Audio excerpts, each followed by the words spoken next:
చంద్రశేఖర చంద్రశేఖర శరణు శరణు మహేశ్వర. క్షీరసాగర మథనమందున అమృతము దేవతల పాలై అలసటే మా కబ్బెనా అలసటే మా కబ్బెనా.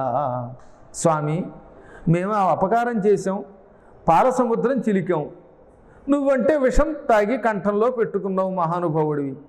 దేవతలకు అమృతం ఇప్పించావు, మాకేమో అలసట మిగిల్చావు.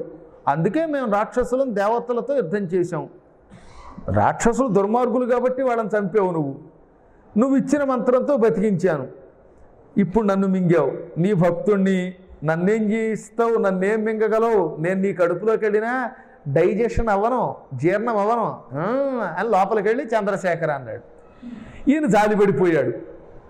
పెద్ద సమస్య. శివుడు బోలాశంకరుడు కదా, మరి ఈ దుర్మార్గుడా అని మింగి తీరా వీడి కడుపులోకి వెళ్ళాక చంద్రశేఖర చంద్రశేఖర అనగానే వీడిని చంపకుండా వదిలిపెట్టేశాడు. కడుపులోకి వెడితే శివుడి కడుపులో మాడి మసి అయిపోవాలి, కానీ మసి అవ్వకుండా హాయిగా శ్రీశైలం డ్యాము నుంచి శిఖర దర్శనానికి, శిఖర దర్శనం నుంచి సాక్షి గణపతి దగ్గరికి, సాక్షి గణపతి నుంచి హాటకేశ్వరుడికి మనవాడు సరదాగా విహారయాత్ర చేసినట్టుగా లోపల తిరగడం మొదలెట్టాడు. 100 సంవత్సరాల కాలం యుద్ధం చేసి శివుడు రాక్షసుల్ని చంపేశాడు. రాక్షసులంతా చచ్చిపోయాక ఆఖరణ, ఏమండి మీ కడుపులోంచి ఏవో గుడగొడలు వినపడుతున్నాయి ఏమిటండి అంది అన్నపూర్ణాదేవి అమ్మవారు. నా కడుపులో మా అబ్బాయి ఉన్నాడు అన్నాడు ఆయన. ఏమండి మన అబ్బాయి కదండి, పైగా చంద్రశేఖర చంద్రశేఖర అంటున్నాడు, ఏమనుకోకుండా వాడిని రక్షించండి అందిట. అది అమ్మవారి కరుణ. వీడు తలుచుకున్నది శివుణ్ణి, కానీ అమ్మవారికి జాలి కలిగింది. మనం ఏం చేస్తున్నాం? అమ్మవారిని పూజిస్తాం లేక అయ్యవారిని పూజించాం, అయ్యవారిని పూజిస్తాం లేక అమ్మవారిని పూజించాం. వాళ్ళిద్దరికీ మధ్యలో తగాదా. వాళ్ళిద్దరూ బాగానే ఉన్నారు మధ్యలో. చూసారా ఇక్కడ మీరు? ఈ కథ జాగ్రత్తగా వింటే ఇంకెప్పుడు కూడా ఏమయ్యా మీ ఆవిడ్ని గురించి జాగ్రత్తగా చూడమేమని ఆయన దగ్గర కానీ, ఆవిడ్ని పట్టించుకుని నన్ను పట్టించుకోమేమని ఈవిడి దగ్గర కానీ ఇంకెప్పుడు అనక్కర్లా మనం. ఇది మనకు కావలసిందనమాట. వాళ్ళిద్దరూ ఒకరిని తలుచుకుంటే రెండో వాళ్ళు రక్షిస్తారు. అభేదతత్వం. ఆవిడ ఎంత చాలండి అమ్మది, వాడిని రక్షించండి అంది. సర్లే మా ఆవిడ కోరితే కాదంటానా అని ఏమయ్య శుక్రాచార్య ఇక మీదట బయటకు వచ్చాక రాక్షసుల్ని నేను చంపితే మళ్ళీ బతికిస్తావా అని అడిగాడు. లేదు స్వామి బతికించను అన్నాడు. అలా మాట ఇచ్చావు గనక నిన్ను బయటికి రప్పిస్తాను, బయటకు వచ్చాయి, కానీ నోటితో మింగి మళ్ళీ నోటితో ఉమ్మితే ఎంగిలివాడు అయిపోతావు, నా శుక్రం గుండా బయటికి రా అన్నాడు. అంత పూర్వం శుక్రాచార్యుడి పేరు కావ్యుడు, గుర్తుపెట్టుకోండి, కావ్య. ఇప్పుడు ఏం చేశాడు శివుడు? నోట్లోంచి కాకుండా నా లింగము నుండి, అందులోంచి కూడా వీర్యం గుండా, వీర్యమును సంస్కృతంలో శుక్రము అంటారు, చరమధాతువు గుండా బయటికి రా అన్నాడు. అప్పుడు ఈశ్వరుడి యొక్క శుక్రము నుండి బయటకు వచ్చాడు. అంత పూర్వం శుక్రాచార్యుడు నల్లగా ఉండేవాడు. శుక్రం నుండి బయటికి రాగానే, శుక్రం తెల్లగా ఉంటుంది కదా, అప్పటి నుంచి శుక్రాచార్యుడు మంచి అందంగా నా లాల్చీలాగా నాలాగా తెల్లగా అందంగా తయారైపోయి పుట్టుకొచ్చాడు. శుక్రము నుండి వచ్చాడు కనుక శుక్రాచార్యుడు అన్నారు. అదనమాట అసలు పేరు. ఆ తర్వాత వచ్చినప్పటి నుంచి ఈశ్వరుణ్ణి పూజించి ఈశ్వరానుగ్రహంతో గ్రహం అయ్యాడు. కాబట్టి ఇప్పుడు మనకి ఏం చెప్పారు ఇక్కడ? ఈశ్వరుడు కరుణాస్వరూపుడు. ఆయన్ని తలుచుకుంటే మనల్ని యముడు ఏం చేయలేడు, మనకు మృత్యుగండం రాదు, శాశ్వతంగా కైలాసంలో ఉంటాం. శివశివ అంటే పార్వతి రక్షిస్తుంది, అది రహస్యం. మీరు శ్రీశైల మల్లికార్జున అంటే భ్రమరాంబ వచ్చి రక్షిస్తుంది, భ్రమరాంబ అంటే ఆయన వచ్చి రక్షిస్తాడు.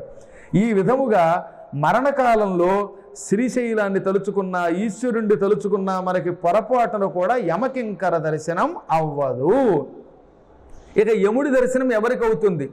ఎవరు భయంకరంగా మరణిస్తారు అంటే అగారదాహకారి ఆరటపడి, కొంపలు తగలబెట్టి చంపుతారు చూసారా? నిన్నో మొన్నో పేపర్లో చదివాం మనం. మామగారు అత్తగారు పెళ్ళాం బిడ్డలు గదిలో ఉండగా వాళ్ళకి బయట తాళం పెట్టి అంటించి చంపాడు. అలా ఇళ్ళు తగలబెట్టి చంపేవాడు చివరి రోజుల్లో అలా పెట్టించిపోయి బాబోయ్ బాబోయ్ వేడి వేడి అని ఏడుస్తూ చచ్చిపోతాడు. యాక్సిడెంటుల్లో, బస్సుల్లో, విమానాల్లో కాలి చచ్చిపోయే వాళ్ళంతా వీళ్ళనమాట. దీపారాధన చేస్తున్నప్పుడు దీపానికి నమస్కారం చెయ్యని వాడు, దీపాలను ఉఫ్ఫను నోటితో ఊది ఆర్పేవాడు, పుట్టినరోజు నాడు కొవ్వొత్తులు అరుపుతారు చూసారుగా మీరు, వాళ్ళంతా అలమటించిపోయి దాహంతో అట్టి చచ్చిపోతారు, లేదా అగ్ని ప్రమాదంలో చచ్చిపోతారు. ఇంకెప్పుడు పుట్టినరోజు నాడు కొవ్వొత్తులు ఆర్పకండి, వెలిగించండి. దీపం వెలిగించి నమస్కరించకపోయినా దాన్ని ఆర్పినా అటువంటి వాళ్ళు అగ్నిజ్వాలలకి కాలి బూడిదవుతారు. జలదానం చెయ్యని వాడికి చివరిలో మంచినీళ్ళు లేక కొండల మీద గుట్టల మీద మంచినీళ్ళు లేక బాబోయ్ బాబోయ్ అని దాహంతో చచ్చిపోతారు చూశారు కదా, వాళ్ళు ఎప్పుడూ జీవితంలో జలదానం చెయ్యలేదన్నమాట. అన్నదానం చెయ్యని వాడు చివరి క్షణాలలో తిండి లేక మలమల మాడి చచ్చిపోతాడు. ఇంకా తల్లిదండ్రులు తిట్టేవాడు పెరాలసిస్, పక్షవాతం, మూతొచ్చి ఇలా పక్కకి తిప్పిపోతుంది చూశారుగా. మంచం మీద పక్షవాతం మూతితో ఏం తెలియక చచ్చిపోతారు. వాళ్ళు ఎవరనుకుంటున్నారు మీరు? గురువుల్ని, తల్లిదండ్రుల్ని, పురాణం చెప్పేవాళ్ళని తిట్టేవాళ్ళు. ఇందాకే చెప్పాడుగా, పురాణం చెప్పేవాళ్ళని గౌరవించకపోతే వాళ్ళు నరకానికి పోతారని. బాబు చచ్చిపోయే ముందండి మామూలు యాతన కాదు, ప్రాణం పోయే ముందు ఈ శరీరానికి కలిగే యాతన ఏమిటో చెప్పమంటారా? లక్షల కొలది సూదులు ఈ బొటన వేళ్లలో గుచ్చేస్తూ ఉంటే, సూదులు, గుండు సూదులు పట్టుకొచ్చి గోళ్లలో గుచ్చుతూ ఉంటే ఎలాంటి బాధ కలుగుతుందో, యమకింకరులు పాశం వేసి ప్రాణం లాగే ముందు మన శరీరానికి అంత బాధ కలుగుతుంది. అందుకే వాళ్ళు గిచ్చ గిచ్చ గిచ్చ గిచ్చలు ఆడిపోతారు. అప్పుడు కలిగే బాధని వర్ణించలేం. యాక్సిడెంట్లో చచ్చిపోయినా, ఇంట్లో మంచం మీద చచ్చిపోయినా, ఆసుపత్రిలో చచ్చిపోయినా, ఎక్కడ చచ్చినా చచ్చే ముందు కలిగే బాధ భయంకరం. శరీరం భయంకర వేదనకి గురవుతుంది, జ్వరం వచ్చేస్తుంది, ఆర్తి కలుగుతుంది. ఇంకా చెప్పారు, ఆతురం భావమాపన్నం, భయంకరమైన ఆతురత కలుగుతుంది, వేదన కలుగుతుంది. దైవీ సంపద్వివర్జితాగా, దేవతల్ని ధిక్కరించి దేవ సంపద లేనివాడికి ఇదే బాధ కలుగుతుందట. అందుకే గుడికి, గోపురానికి మీరు గుర్తుపెట్టుకోండి, ఎప్పుడైనా అవకాశం వచ్చిందంటే నాయన క్షేత్రానికి వెడదాం రమ్మనగానే ఆన్ ది స్పాట్ పరిగెత్తుకొచ్చేయండి. ఎందుకండి గుళ్ళోకి, సినిమాకి ఎడతాననకండి, ఆటలు ఆడుకుంటాం అనకండి, ఆ క్షణమే పరిగెత్తుకుంటూ వెళ్ళండి. పుణ్యాత్ములకి ఎక్కడో పూర్వజన్మ సుకృతం ఉంటే ఇంట్లో ఉంటే లేపి మరీ తీర్థయాత్రలకు తీసుకెడతా ఉంటాం. ఒక్కోసారి యోగం లేకపోతే వాడి పేరు మీదుగా టికెట్ రిజర్వేషన్ అయినా వాడు వెళ్ళలేడు. ఎక్కడో హాయిగా లారీ నడుపుకుంటున్న వాడిని నాయన శ్రీశైలం పెడుతున్నాను రమ్మనగానే వాడు వచ్చాడంటే వాడికి యోగం ఏదో కలిగిందనమాట, దైవీ సంపద కలిగింది అని అర్థం. తెల్లవారుజామున ఫోన్ చేసి నాయన హఠాత్తుగా శ్రీశైలం వెళ్ళాలి రమ్మని పిలిచామంటే దేవతలు అనుగ్రహించారని అర్థం.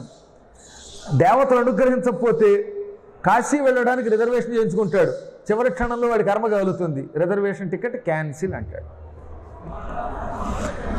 ఈ భయంకరమైన గుండు సూదులు గుచ్చే బాధ, లక్షల కొలది తేళ్లు కొడుతూ ఉంటే వచ్చే బాధ పోయే కాలంలో మానవులకు ఉంటుంది. ఈ బాధ పోవడానికి శ్రద్ధగా భగవన్నామం చెయ్యాలి. చేస్తే సుఖంగా శరీరం విడిచిపెడతాడు. శరీరం విడిచిపెట్టడం తప్పదు, మహాబాధ అన్నాను కదా, అది ఆ బాధని ఇంకెంత అంతాన్ని వర్ణించలేం. దాన్ని వర్ణించడానికి అలవి కానిది అనుభవించేవాడికే తెలుస్తుంది. అనుభవించిన వాడు చెప్పలేడు. మంచం మీద చచ్చేవాడు ఏం చెబుతాడు? చచ్చిపోతున్నవాడు మంచం మీద తీసుకుని ఉన్నటువంటి వాడిని, తాత మంచం మీద చచ్చిపోతున్నావు నీ బాధ ఎలా ఉంది అంటే వాడేం చెప్పలేడు అంటాడు. కళ్ళు ఇలా వైర్లు గమ్ముతూ ఉంటాయి, శ్లాష్మంతో గొంతంతో పూడుకుపోతుంది. ఆ సమయంలో వాడు తల్లి, తండ్రి, కూతురోయ్, కొడుకోయ్, అల్లుడోయ్, గిల్లుడోయ్, నా చిన్నప్పటి నుంచి మంచి పనులు చేయలేదు బాబోయ్, చచ్చిపోతున్నాను నాయన, ఆయాసం, శ్లాష్మం, దగ్గు అని ఎలుగెత్తుతాట. అరిస్తే మాట బయటికి రాదు, మాట పూడుకుపోతుంది. అంత ఘోర యాత్ర పడతాడు. ఆ స్థితి రానప్పుడే భగవన్నామం అందుకనే చెయ్యాలి. ఇంకా ప్రాణం పోయేటప్పుడు కొంతమందికి ఏమో దాదాపు సంవత్సర కాలం నుంచి గోడ మీద కూర్చుంటారు యమకింకరులు. యమకింకరులు ముందే కూర్చుంటారు రెడీగా. పిల్లికి చెలగాటం, ఎలక్కి ప్రాణ సంకటం. ఎలక అక్కడే ఉంది, పిల్లి దాన్ని పట్టుకుంది, తినదో అలాగని వదలదు. అప్పుడు ఆ ఎలక ఎలా ఉంటుందో ఆలోచించండి. నెత్తి మీద పాము కూర్చుంది, కదిలితే కాటేస్తుంది. అప్పుడు వీడు ఏమైపోతాడు? అసిధారా వ్రతం అని ఒకటి ఉన్నది. అసి అంటే కత్తి, ధార అంటే అంచు. మంచి పొదునైన కత్తి అంచు మీద నడవమన్నాం. ఆ నడవమంటే అది ఎంత కష్టం, చచ్చిపోతాం, కాలు తెగిపోతుంది. ఆ అసిధారా వ్రతం ఎటువంటిదో ప్రాణాపాయ స్థితిలో ఉన్నవాడికి యమకింకర దర్శనం అటువంటిది.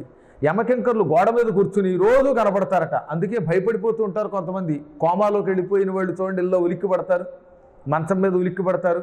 ముసలితనంలో కొంతమంది అర్ధరాత్రి వాళ్ళు హఠాత్తుగా గురకలు పెట్టి అరిచి లేచిపోతారు. ఎందుకు అరిచావంటే ఏమిటో తెలియదు అంటారు. కానీ అసలు రహస్యం ఏంటంటే నిద్రలో వీళ్ళకి వాళ్ళు కనపడతారు.